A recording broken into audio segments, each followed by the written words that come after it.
देवियों और सज्जनों, नमस्कार।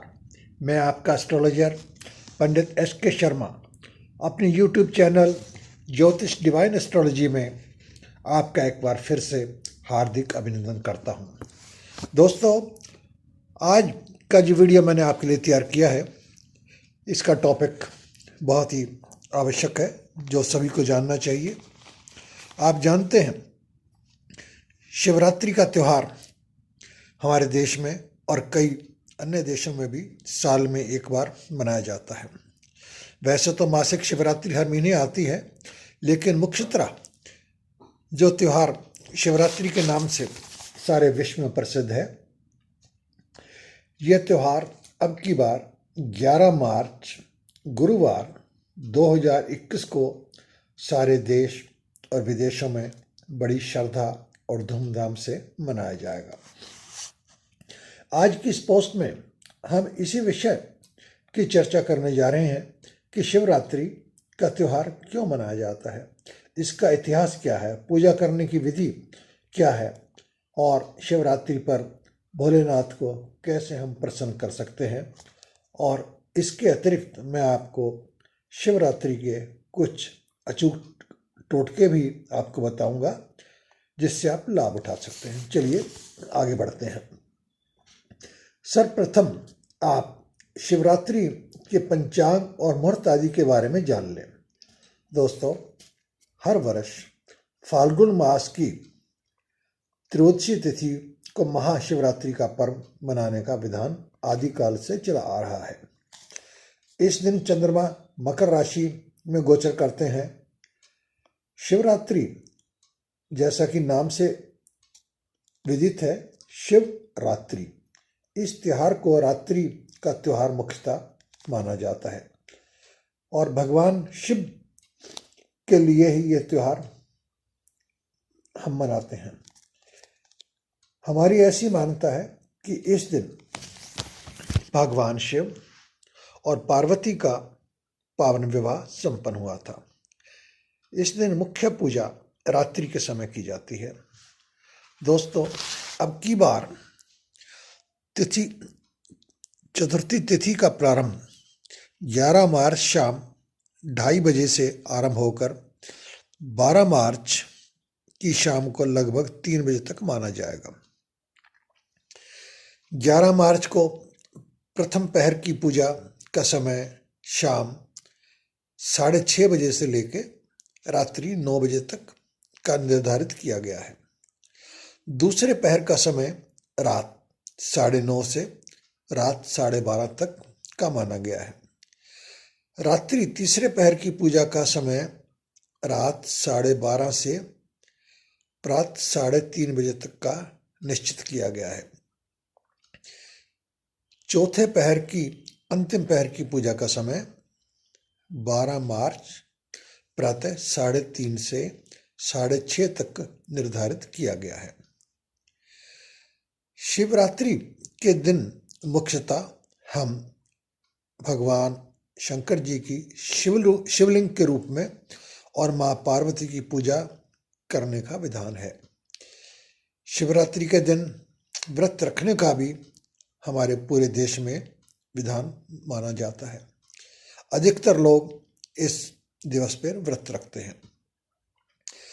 हमारी ऐसी मान्यता है, हमारे ग्रंथों में ऐसा लिखा हुआ है कि इस पावन पर्व पर भगवान शिव संसार के प्रत्येक शिवलिंग में साक्षात विराजमान रहते हैं और अपने भक्तों को आशीर्वाद देते हैं और उनकी सभी मुरादें पूर्ण करने का आश्वासन देते हैं, आशीर्वाद देते हैं, सबकी मनोकामनाएं पूर्ण करते हैं। भगवान शंकर भगवान को भोलेनाथ के नाम से भी जाना जाता है, क्योंकि भगवान शिव देवों के देव महादेव एक ऐसे देवता हैं, ऐसे महादेव हैं, ऐसे परमेश्वर हैं कि जो थोड़ी सी पूजा से ही प्रसन्न हो जाते हैं। शिवरात्रि के पर्व पर आप पूजा कैसे करें, इसकी बहुत आसान विधि जन साधारण की जानकारी के लिए मैं आपको बताने जा रहा हूं। प्रातःकाल सूर्य उदय होने से पहले उठकर स्नान आदि से निवृत्त होकर शुद्ध वस्त्र पहने। इसके पश्चात भगवान शिव के निमित्त व्रत करने का संकल्प लें। इसके उपरांत अपने घर के मंदिर में ही भगवान गौरी शंकर के निमित्त एक दीप लगाएं। धूप, अगरबत्ती, फूल, फल आदि भी आप रख सकते हैं।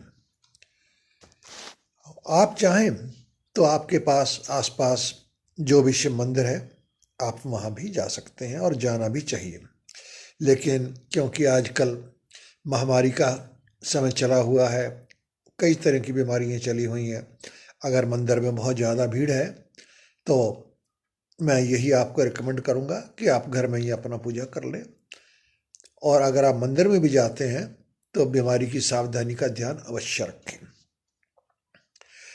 तो आगे बढ़ता हूँ कि आप अपने घर के मंदिर में ही अगर पूजा करना चाहते हैं तो भगवान गौरी शंकर के निमित्त अगरबत्ती लगाएं, दीपक लगाएं, फल फूल आदि जो भी आपकी श्रद्धा हो आप भेंट चढ़ाएं। अब इसके पश्चात आप कम से कम एक माला का पाठ ओम नमो शिवाय मंत्र का अवश्य करें। आप चाहें तो जैसा कि आपके पास समय हो आप शिव चालीसा का पाठ कर सकते हैं। 12 प्रमुख ज्योतिर्लिंगों का ध्यान भी आप कर सकते हैं। आपकी जानकारी के लिए भगवान शिव के 12 पावन ज्योतिर्लिंगों के नाम मैं आपको बता रहा हूँ, आप इनका भी उच्चारण कर सकते हैं।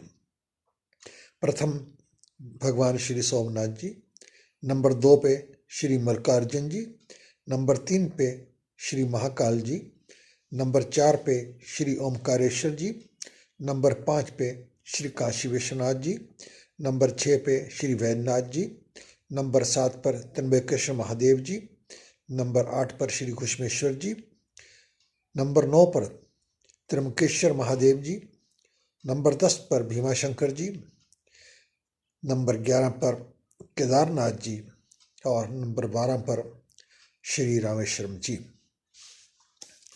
इसके साथ साथ अगर आप चाहें तो आप महामृत्युंजय मंत्र का पाठ भी अवश्य करें। कम से कम इस पाठ की एक माला तो प्रत्येक भक्त को करनी ही चाहिए। लेकिन अगर कोई रोगी है और दुख का निवारण करना चाहता है तो इस महामृत्युंजय मंत्र का अधिक से अधिक पाठ करना बहुत आवश्यक हो जाता है। इससे आपको लाभ भी अवश्य मिलेगा।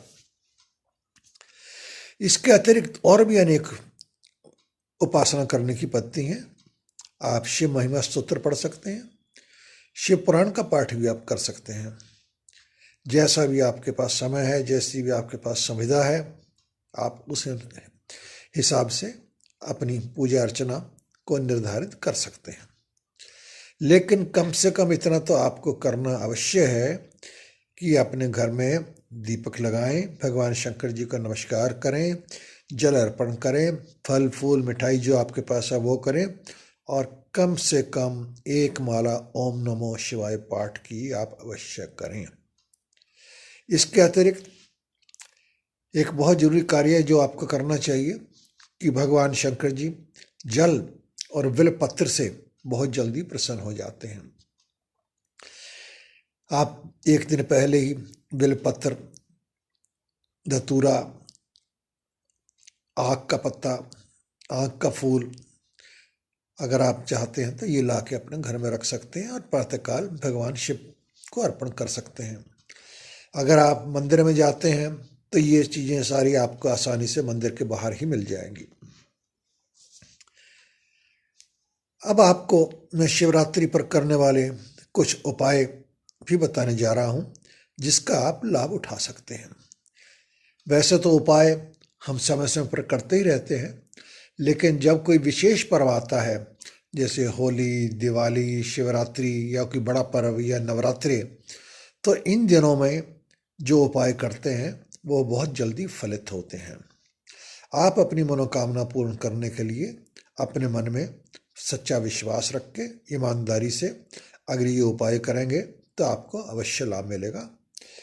सबसे पहला उपाय मैं आपको बताता हूँ। रोग से मुक्ति पाने के लिए आप शिवरात्रि के दिन शिवलिंग पर 101 बार जलाभिषेक करें तथा साथ ही महामृत्युंजय मंत्र का भी पाठ कम से कम 101 बार करें। ऐसा करने से